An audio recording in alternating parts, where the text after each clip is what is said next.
being really honest, there's days when I wake up with so much to do that I already have a checklist in my head. Wake up, done. 8 o'clock, go to my IEP meeting. 8:30, greet my kids at the door with a smile. 8:45, attendance, lunch count, RTI groups, and my day goes on that way. And as I finally am able to sit down to my 3:45 staff meeting, I'm not sitting there with a sense of accomplishment. Instead, I'm sitting there thinking, what did I miss today? There's something that I didn't do. And as I've gone back and I've reflected on those days, I realize that what I missed on those days were my students. They became a part of my checklist that day, and I did them a disservice. I'm not saying they didn't learn. I'm not saying they didn't have a good day. I'm just saying they deserved more from me, their teacher, on those days.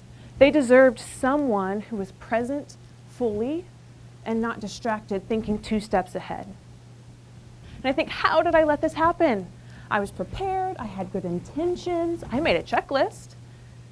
And what I realized that on those days, I let the logistics of my job overshadow the reason I do my job. And the who's and the what's and the when's and the where's and the why's of teaching, they don't change. But if we don't go and reflect and remember them, they become part of that checklist. The who is our students. We're there to serve them every day. The when and the where, we know those as well, every day, right? Then we get to the what. The what is our standards. We are there to teach our standards. They're what we are there for, not why we are there. Then we get to the how. That's the fun part. How we deliver those standards to every student, that's what makes us professionals. Then there's the why. And in my opinion, the why is the most important because it's the reason, it's the one that gives meaning to all the rest. But it's also the one that while it doesn't change, it's the one that we can pile things on top of and forget about first.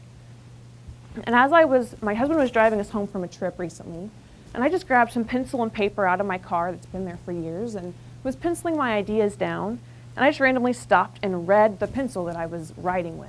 And it said, and it happened to be from my alma mater, those many years ago, and it said, effective teachers for all learners. And it hit me. My professors knew their why. They knew why they came to work that day. They knew why they put up with students using their computers for things other than notes. They knew why they let cell phones go off. And they knew why they were answering my 17th question in the first 10 minutes of class. They knew why because it was plastered everywhere. They were reminded of it often in their pencils, their pens, their notepads, and I'm sure signature lines of emails. They knew they were there to create effective teachers for all learners. I think we can learn from my professors in this. I think that every teacher, professor, cafeteria worker, counselor, teacher's assistant, every adult in our school building needs that personal mission statement. Now you're hoping I'm going to give you this motivational mission statement that you can just take and run with. Spoiler alert, I'm not. I wouldn't be a good, effective teacher if I gave you the answer because it's going to be personal and different for every person. And it has to really be reflecting why we are in education. Why did I go into this field? And ultimately, why do I stay in this field? Once we've taken those moments to really answer that question, just like my professors, we need access to it often. We need to write it down. We need to remember it. Maybe we put it on a sticky note next to our computer. Maybe we put it on our lesson plans every week. Maybe we even write it on our mirror so we start our day seeing why we're going to work that day.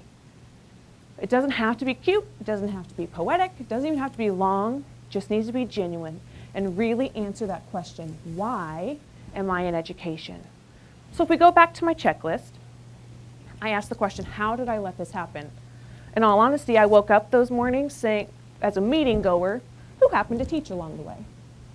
I'd forgotten my mission statement of expecting and getting the best out of my students by expecting and giving the best of myself. As soon as I apply that into what I do, now I'm a teacher who happens to have many meetings today. You see, without my why, the who, the what, the when, the where, and the how just go into that empty checklist. As soon as we apply our reason why into every action, lesson plan, meeting, and checklist, that's when it turns into the rewarding, challenging process that we call teaching.